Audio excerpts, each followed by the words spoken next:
अस्सलाम वालेकुम स्टूडेंट्स, कैसे हैं आप? उम्मीद करता हूँ कि आप खैरियत से होंगे। आज हमने चैप्टर सेकंड का लेक्चर नंबर 4 स्टडी करना है और वो है कार्बोहाइड्रेट्स। तो कार्बोहाइड्रेट्स का पहले हम थोड़ा सा इंट्रोडक्शन देखेंगे। तो कार्बोहाइड्रेट्स को लिटरली ये जो कार्बोहाइड्रेट वर्ड है इसका मतलब होता है हाइड्रेट्स ऑफ कार्बन, यानी कि ये कार्बन है वाटर के मॉलिक्यूल के साथ। तो आप इसको देखें तो ये कार्बोहाइड्रेट हमारे जितने भी हैं ये कंसिस्ट करते हैं कार्बन, हाइड्रोजन और ऑक्सीजन के ऊपर।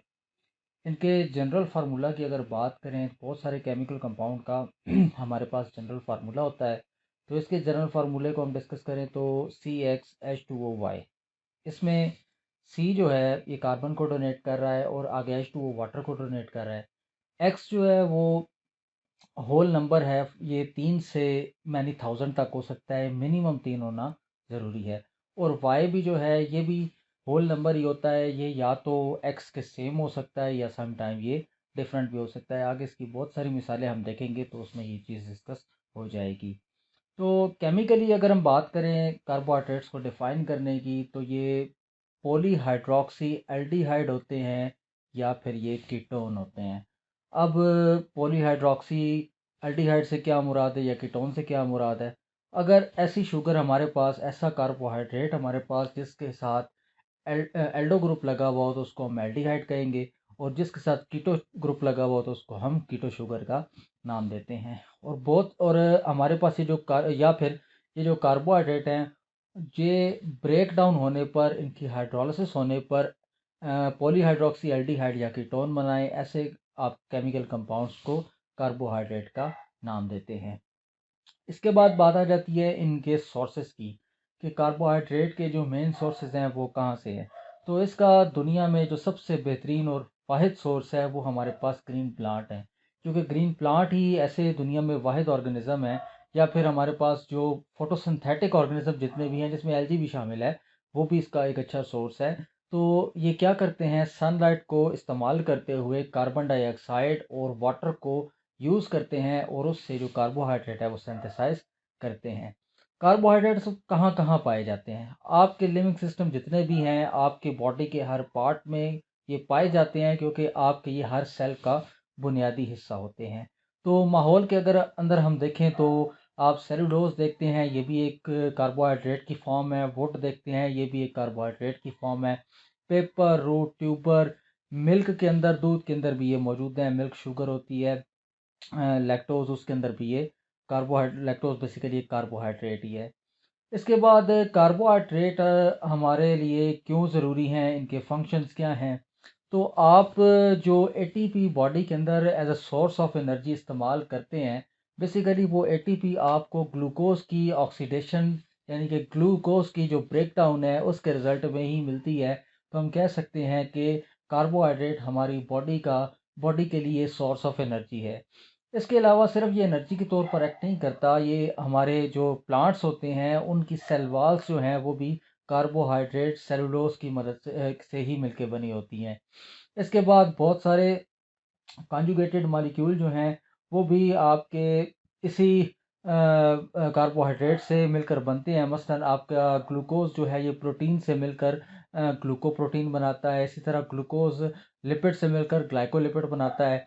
तो ये ग्लूकोप्रोटीन और ग्लाइकोलिपिड जो हैं ये सेल मेम्ब्रेन, चाहे एनिमल की हो या चाहे बैक्टीरिया की हो, उनके लिए, और बैक्टीरियल सेल वॉल के अंदर भी इसका इम्पोर्टेंट रोल होता है। इसके बाद आ जाता है हमारे पास कार्बोहाइड्रेट की क्लासिफिकेशन। कार्बोहाइड्रेट को बेसिकली हम इनको हम नाम देते हैं, सैकराइड्स का भी नाम देते हैं, क्योंकि सैकरॉन जो है ये ग्रीक वर्ड है और इसका मतलब होता है शुगर का, इसका मतलब होता है शुगर। तो कार्बोहाइड्रेट आपके पास मोनोसैकेराइड भी हो सकते हैं, ओलिगोसैकेराइड भी हो सकते हैं और पॉलीसैकेराइड भी हो सकते हैं। तो सबसे पहले हम बात करते हैं मोनोसैकेराइड्स की। तो मोनोसैकेराइड, जिस तरह नाम आ रहा है मोनोसैकरॉन्स, ये सबसे सिंपल शुगर होते हैं। तो इनके अंदर आमतौर पर ये स्वीट इन टेस्ट होते हैं, और पानी में इनको आसानी से आप डिज़ोल्व करें तो ये सालुबल पानी के अंदर हो जाते हैं। तो इसके बाद है केमिकली दे आर इधर पॉलीहाइड्रोक्सी एल्डिहाइड और कीटोन, या तो ये मैंने जिस तरह पहले भी जिक्र किया कि आपके पास कार्बोहाइड्रेट दो फॉर्म में ही होता है, कि अगर उसके ऊपर हाइड्रोक्सल ग्रुप लगा हो तो एल्डिहाइड होगा। और अगर कीटो ग्रुप लगा हुआ हो तो आप उसको नाम देंगे, कीटो शुगर का नाम देंगे। तो जितने भी हमारे कार्बोहाइड्रेट्स हैं, कार्बोहाइड्रेट का स्ट्रक्चर कार्बोहाइड्रेट के अंदर स्ट्रक्चर होता है, उस तमाम कार्बन के ऊपर OH ग्रुप होता है, लेकिन एक कार्बन के ऊपर नहीं होता। आगे स्ट्रक्चर आएगा उसमें आपको नज़र आएगा। तो the sugar with Aldo group will be Aldo sugar, और कीटो ग्रुप के साथ हम उसको कीटो शुगर कहेंगे। ये बात पहले भी डिस्कस हो गई है। तो यहाँ पर आपको दोनों शुगर नज़र आ रही हैं। तो एल्डो शुगर के अंदर CHO जिसके साथ लगा हुआ है वो एल्डो शुगर कहलाती है, और इसके साथ C डबल बॉन्ड O लगा हुआ है उसको आप कीटो शुगर का नाम देते हैं। इसके बाद हमारे पास मोनोसेकेराइड्स की जो क्लासिफिकेशन है वो है। तो मोनोसेकेराइड्स के अंदर आमतौर पर ये नेचर के अंदर पाए जाते हैं 3 से लेकर 7 कार्बन वाले। 3 से कम कार्बन वाले को हम नहीं कह सकते कार्बोहाइड्रेट, और 7 से ज़्यादा वाले होंगे तो उसको हम मोनोसेकेराइड नहीं कहेंगे, फिर वो ओलिगोसेकेराइड की कैटेगरी में आ जाएगा। तो आमतौर पर ये 3 से 7 कार्बन वाले कौन से कंपाउंड हैं जी? तो ये हैं 3 कार्बन कंपाउंड, मसलन इसको ट्राइयोसिस कहते हैं। और ये हमारे पास इसकी मिसाल है डाईहाइड्रोक्सी एल्डिहाइड और डाईहाइड्रोक्सी एसीटोन। ये हमारे पास फोटोसिंथेसिस और रेस्पिरेशन के अंदर ये एक इंटरमीडिएट के तौर पर आते हैं। इसके बाद है टेट्रोजेस जो हैं, ये नेचर में काफ़ी रेयर होते हैं। एरिथ्रोज इसकी एक मिसाल है। तो पेंटोज जो हैं और हेक्सोज ये नेचर के अंदर सबसे ज़्यादा पाए जाने वाले जो कार्बोहाइड्रेट हैं उन दोनों में से ये दोनों उसमें शामिल हैं। तो राइबोज भी और ग्लूकोज इसकी मिसाल है। तो हेप्टोजेस जो हैं ये भी नेचर में बहुत कम है। इसकी मिसाल है ग्लेसिरो डी मेनोहेप्टोज इसकी एक एग्जांपल है।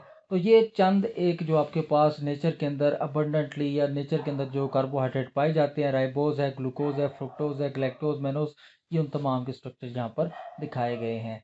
इसके बाद आपके पास आ जाते हैं जी कार्बोहाइड्रेट जो हमारे हैं, इनको जब आप सोल्यूशन की ये फॉर्म में होते हैं तो ये चेन की बजाय रिंग स्ट्रक्चर में मौजूद होते हैं। तो ये अगर तो आपके पास 5 कार्बन वाला कंपाउंड है तो वो चेन में मौजूद रिंग स्ट्रक्चर में मौजूद है, तो उसको आप राइबोफ्यूरेनोस कहेंगे।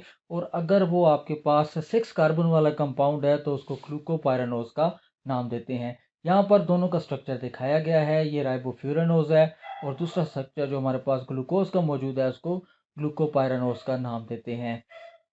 इसके बाद हमारे पास जो एक ज़बरदस्त इसकी मिसाल मौजूद है वो हमारे पास ग्लूकोज है जी। तो ग्लूकोज जो है ये आपके तमाम बहुत सारे जितने भी फ्रूट्स हैं उन सब के अंदर ये अबंडेंट और फ्री स्टेट में मौजूद होता है। मसलन ग्रेप्स, फिग्स, डेट्स वगैरह, इनमें काफ़ी मिकदार में जो ग्लूकोज है वो पाया जाता है। ग्लूकोज ह्यूमन के ब्लड के अंदर भी शामिल है, 0.08% तक ये ब्लड के अंदर भी शामिल होता है। और ग्लूकोज के मॉलिक्यूल्स जो हैं वो क्योंकि ये आप मोनोसेकेराइड है, मोनोसेकेराइड ही मिलकर डाइसेकेराइड बनाते हैं या पॉलीसेकेराइड बनाते हैं। तो दो अगर सब यूनिट ग्लूकोज के मिलेंगे तो वो डाइसेकेराइड होगा, और अगर 7 या से ज़्यादा मल्टीपल मिलेंगे तो वो पॉलीसेकेराइड की कैटेगरी में आ जाएगा।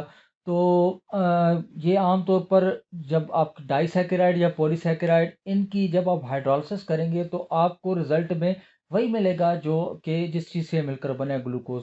मसलन ये जब दीवार है आपकी ईंटों से ही बनती है ना, तो आप जब दीवार को तोड़ेंगे तो दीवार से आपको दोबारा ईंटें ही मिलेगी। यहाँ पर यही एग्जांपल आती है। तो आपके जो ग्लूकोज है ये नेचर में आता कहाँ से है, इसका जो सोर्स है वो क्या है? इसका सबसे जो बड़ा सोर्स है वो फोटोसिंथेसिस का प्रोसेस ही है।